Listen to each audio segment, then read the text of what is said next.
everybody. It's Saturday. The reason that I'm making this video is to let you know that I recently took a picture of some stuff on my plane, and Dennis Carley texted me back and told me there was a few things that were wrong with it. Some of it's my fault, and some of it's the other guy's fault, but let's concentrate on what I've done so far. So I'm going to pan away. Hopefully my image stabilization's working. Okay. Last time I got a hold of you guys and let you know anything, I did the elevator and the rudder cables. I stretched them back out and re-affixed them to the boom tube, the lower boom tube. Now what Dennis noticed is he noticed this thing right here, the rudder cable. He said it's not supposed to go through this U-bracket. It's supposed to go over, and I'm noticing something right now that he thought he caught, and I guess I'm going to have to get a hold of him. Oh my goodness. He's going to send me this, and I already got one. Yeah, so yeah, that's the problem with, sending videos and JPEG pictures through text and so forth. You can't see everything right up front, up close and personal. So, but in any case, what I got to do is I got to take my turnbuckles off and pull them back through the U-bracket and then guide them over and get them over to the top of it. So that's one thing that I got to do. The other thing is he said all this lower stuff he's not real confident with. He said that if for some reason I land on a grass strip, there's a very large potential that I could tear these off. And I hope this thing's recording good volume because I have it in a diving skin, and I'm not even sure if this thing's supposed to if I'm supposed to use it in this thing. You know what? I'm going to stop this right now. I'm going to find out. Okay, let's try this again. He said, first things first. This thing is hanging low. He's not comfortable with it. He thinks I should reroute it. Now, I'm not sure if it's that bad, but I'm going to consult with my other friend and see what he thinks about rerouting it. The other thing Dennis said is these plastic fittings, these T-fittings, he said they have a tendency of cracking and or leaking. And as you can see, I got a leak there, but you know what? Let me get over here. That one appears to be leaking from a brass fitting.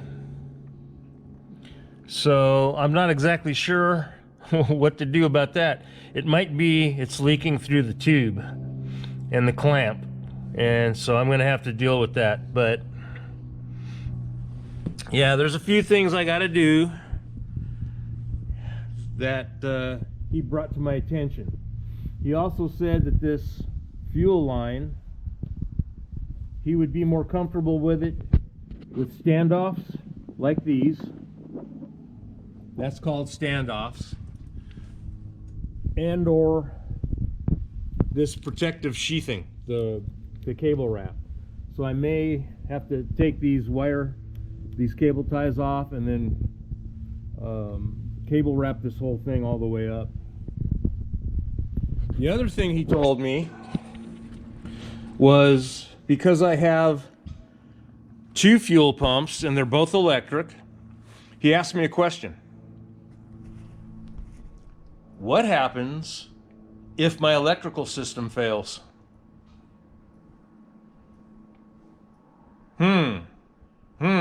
Never thought of that. If my electrical system fails, both those electric fuel pumps are not going to work. I'm going to have to figure something out. Now, he gave me a choice. Well, he didn't give me a choice. He told me that it would be better to put the pulse pump on. Let me get over there, show you what that is.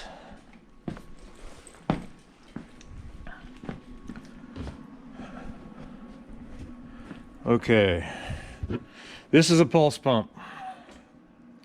And this baby is what they call for more or less standard on most of the ultralights that have 2 strokes and or 4 strokes. And sorry about moving around here, but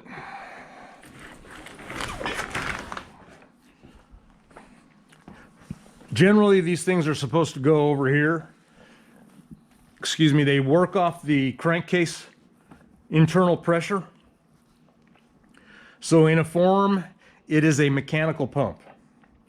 So if by chance one of those guys goes bad, this guy will keep going. Well, I came up with an idea. Rather than reinstalling, or I'm sorry, putting this thing all together and putting it up here and trying to figure out how to mount it, now that I got my wings on, it's going to be a pain in the rear to do that. The other thing, which makes it a pain in the rear, is because I'm going to have to what do you call it, fuel line all this stuff. And to me, I've already got it set up. So what I'm going to do is I'm going to take my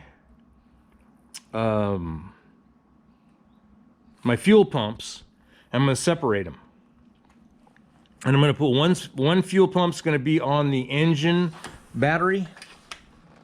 Okay, and that battery is connected to the entire electrical system, so that's what Dennis means by if the electrical system fails, it's not going to work. And I came up with the idea of maybe taking and getting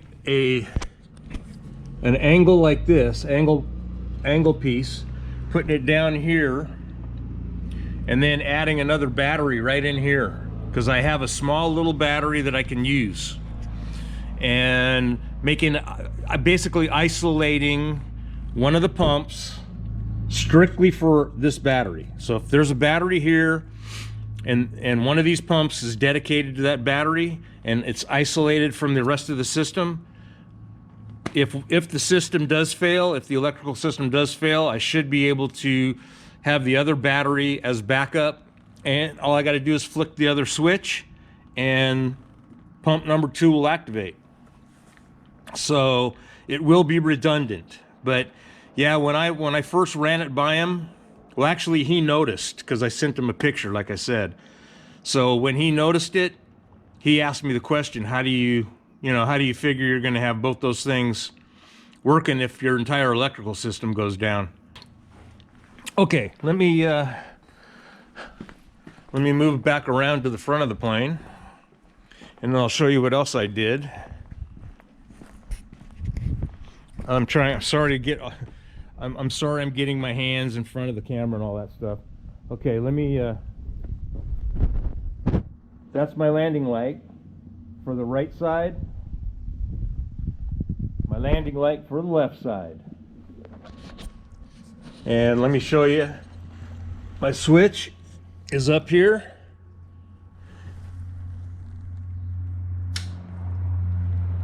And that's my landing lights. And that's the idiot light for my landing light. And as you notice, it says landing lights. So I added landing lights to this baby. And that's because in general aviation, generally all the aircraft have landing lights on their wings and or in front of the plane on the cowling or whatever, in the cowling. So, and that's pretty much for approach and or when you leave. You know, it just lets people know that you're either coming in for a landing or you're leaving. So what I figured I'd do is I just do that. And voila. So that thing works out.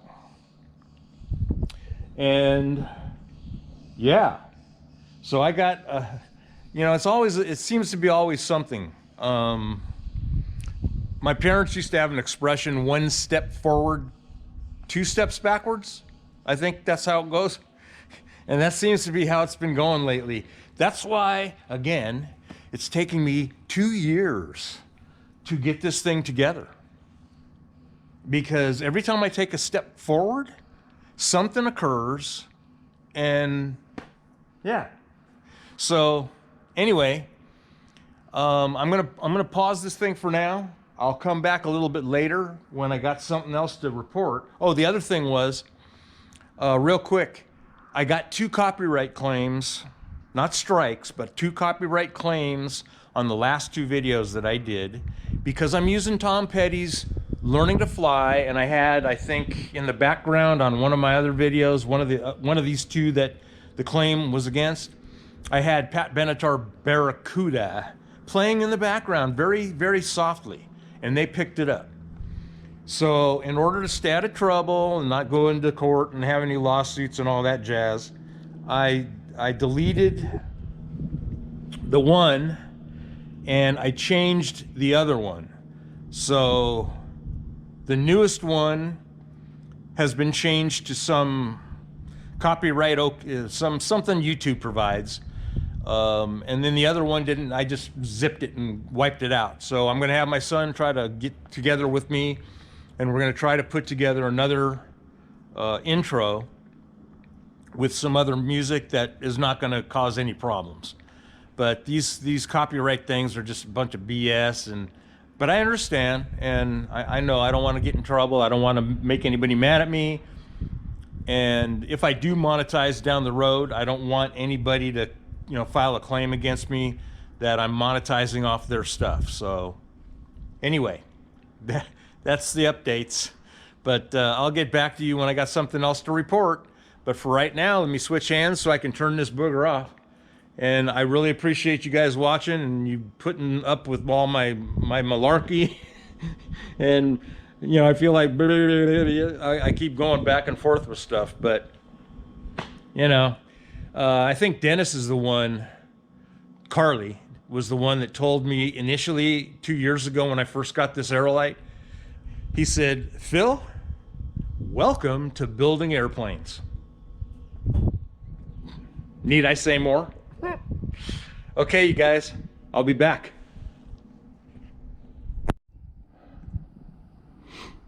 Hello everybody out there in YouTube land. Ladies and gentlemen, I am looking at an airplane that is almost put together. The wings are on it, my strobes are working. Upper and lower strobes working. And my starboard strobe, the green rather, is working. And I just wanted to give you an update. I'll show you more later. Bye.